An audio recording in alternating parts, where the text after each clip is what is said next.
Voilà, bonjour, gloire au Seigneur. On m'a demandé de poster un petit message. Je voudrais vous partager une petite pensée. Je voudrais avoir un petit mot d'encouragement. Parce que je pense qu'on en a besoin, hein, chacun d'entre nous.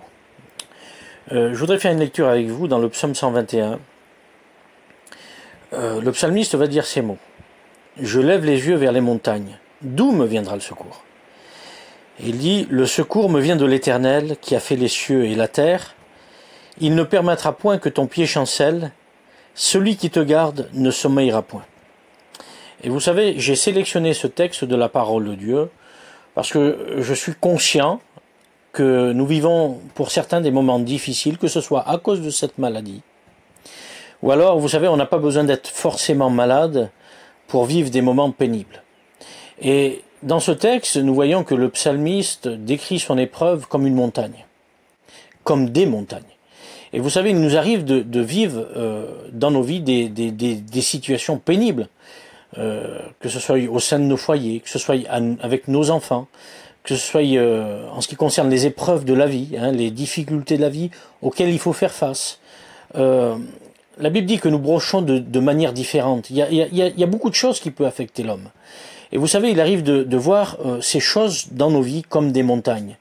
C'est-à-dire comme des choses qui sont immenses, des choses qui sont très lourdes, des choses ingravissables. Et il y a des moments où, par nos moyens, et il est vrai que on arrive à se sortir et se dégager de pas mal de problèmes, de pas mal de situations, par nos capacités, par nos forces, par nos moyens.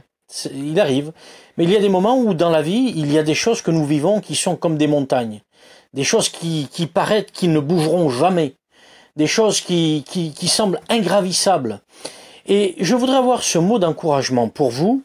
C'est Jésus qui a dit ça à ses disciples. On le trouve dans l'évangile de Marc, pour ceux qui ont la parole de Dieu, au chapitre 11 et au verset 22.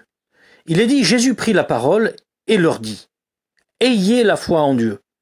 Et c'est ce mot que je voudrais vous dire.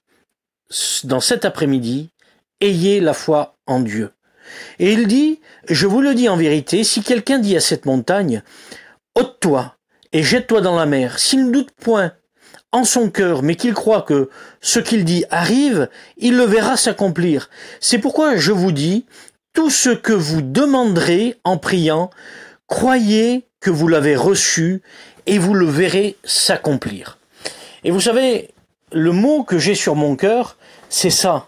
C'est croyez en Dieu et vivons la foi. Parce que c'est ce que Dieu demande à ses disciples. C'est ce que Jésus a demandé à ses disciples.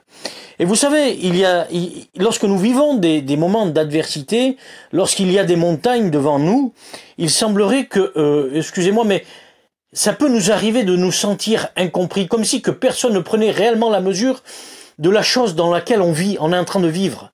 C'est-à-dire les gens compatissent, mais en réalité, ils ne savent pas ce qu'il y a réellement dans notre cœur. Ils ne savent pas à quel point nous sommes réellement affectés. Mais la Bible dit qu'il y a quelqu'un qui nous comprend.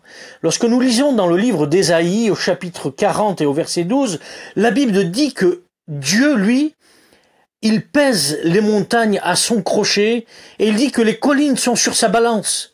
C'est-à-dire, il a la mesure des choses, il sait à quel point cela peut nous affecter. Mais, comme nous venons de le lire dans l'évangile de Marc, lorsque ces montagnes sont devant nous, il est question de croire en Dieu. La solution, c'est de croire en Dieu. C'est vrai que des fois, nos moyens humains nous font sortir de certaines situations. Nos capacités nous permettent de se débarrasser de certains problèmes. Notre connaissance, tout ce que nous possédons arrive à nous faire dégager de faux pas. Mais il y a des moments où les problèmes sont là comme de vraies montagnes. Et Dieu nous demande, Jésus nous demande d'avoir confiance en Dieu. Et la prière qui nous est demandée dans ces circonstances, c'est la prière de la foi. C'est de pouvoir dire à cette montagne, jette-toi dans la mer, c'est-à-dire fuis loin de moi. Et vous savez, la prière qu'il faut faire aujourd'hui, si vous vivez des moments comme ça, c'est celle-là. Seigneur, que cette montagne s'éloigne loin de moi. Seigneur, je ne veux plus la voir devant mes yeux. Et je crois que tu m'en délivres, Seigneur. C'est la prière de la foi. Vous savez, c'est cette prière qui fait déplacer les montagnes. Et Dieu nous encourage à le faire. C'est Jésus qui nous encourage à le faire.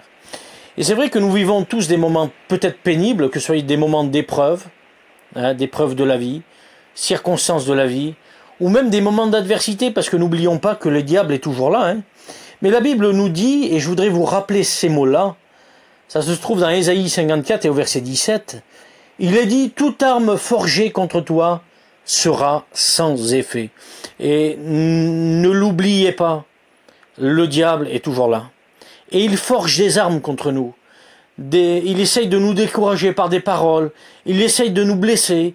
Il essaye de nous troubler par certaines choses. Mais la Bible dit que toute arme forgée contre nous sera sans effet. Et il dit à la fin du verset, « Tel est l'héritage des serviteurs de l'Éternel. Tel est le salut qui leur viendra de l'Éternel. » Oui, c'est l'héritage que Dieu nous a réservé. C'est de croire en lui. C'est de croire que rien peut triompher de nous. La Bible dit Christ en nous, l'espérance de la gloire. Et l'Épître aux Romains nous rappellera ces mots-là. Il dit si Dieu est avec nous, qui sera contre nous? Et je voudrais vous dire une chose, c'est que Dieu est avec nous. Il est réellement avec nous. Et si Dieu est avec nous, excusez-moi, mais il n'y a personne qui peut triompher sur nous. Vous savez, des fois, dans les moments d'épreuve et dans les moments d'adversité, il semblerait qu'il nous arrive de nous apitoyer sur notre sort, parce que c'est vrai qu'on n'est pas toujours à la hauteur, mais je voudrais vous rappeler un texte de l'Écriture. Ça se trouve dans le livre du prophète Nahum, au chapitre 1er, au verset 7. Et il dit « L'Éternel est bon », et ne l'oubliez jamais ça. L'Éternel est bon, il est un refuge. C'est-à-dire, quand ça va pas, un refuge, c'est quand on se sent en péril, quand on ne sait plus où aller, c'est ça un refuge. Il est un refuge au jour de la détresse, il dit, il connaît ceux qui se confient en lui. Oui, ne pense pas que Dieu ne te connaît pas, il te connaît. Vous savez, il sait quand on a des moments de gloire dans notre vie, des moments où on est fort, et il sait quand on est faible. Mais la Bible dit que l'Éternel est bon et il est un refuge, et il connaît ceux qui se confient en lui. Et peut-être ce matin, tu es faible, tu te sens peut-être misérable. Laisse-moi te dire une chose, c'est que Dieu te connaît. Et ce qu'il te demande, c'est de te confier en lui. Vous savez, des fois, il y a des montagnes à gravir. Et des fois, on veut le gravir en portant nos fardeaux. Laissez-moi vous dire qu'on n'y arrivera jamais. Il y a des moments dans la vie où il faut se délester de nos problèmes, où il faut savoir les mettre de côté. Et c'est ce que Pierre nous rappelle dans son épître. Il nous dit, déchargez-vous sur lui de tous vos soucis, car il prend soin lui-même de vous. Dieu prend soin lui-même de nous, mes frères, mes sœurs. Et il y a des moments où il faut se décharger de tous nos soucis, de remettre tous nos problèmes au Seigneur. Et il continue le texte, il dit, soyez sobres. Il dit, et veillez, c'est-à-dire, ayez cette lucidité, ayez ce regard que vos problèmes, il dit que notre adversaire, le diable est comme un lion rugissant, cherchant qui il dévorera. Vous savez, des fois, nos problèmes sont tellement devant nos yeux qu'on ne se rend même pas compte que l'ennemi est en train de nous démolir, que l'ennemi est en train de nous dévorer. Et oui, il est comme un lion rugissant, cherchant qui il pourra dévorer. Et la Bible nous dit, encore, il continue, il dit, résistez-lui d'une foi ferme, c'est-à-dire vivez la foi, sachant que les mêmes souffrances sont imposées à vos frères dans le monde. Souvent, on a ce sentiment, quand on vit des problèmes qui sont bien souvent pénibles, on se dit, mais on pense qu'on est seul, il n'y a que nous qui souffrent à ce point-là. Mais c'est faux. Vous savez, on vit tous les mêmes combats, les mêmes douleurs, les mêmes souffrances, excusez-moi, mais les mêmes tentations. On a les mêmes problèmes, les mêmes tracas, les mêmes soucis, mais on a aussi les mêmes moyens de s'en sortir. Et ces mêmes moyens de s'en sortir, c'est la prière, c'est la lecture, c'est la communion fraternelle, c'est l'intercession, c'est de vivre la foi. Vous savez, ce texte nous parle de notre adversaire, le diable, qui est comme un lion rugissant. Et je vous parle honnêtement, en toute sincérité, qui d'entre nous aurait la prétention de se battre avec un lion? De pouvoir faire face à un lion? Sur le point humain, physique, il faut être honnête, c'est pas possible. Mais la Bible nous dit que résistez-lui ferme, avec une foi ferme. Vous savez, la foi nous fait vivre des expériences miraculeuses, nous fait vivre des exploits fabuleux. Et la Bible nous dit, et je voudrais vous terminer avec ce texte de l'Écriture, un texte très simple, mais qui peut nous montrer que des fois on se trouve dans des situations où tout va en notre défaveur, mais si nous vivons la foi, on peut vivre des choses miraculeuses.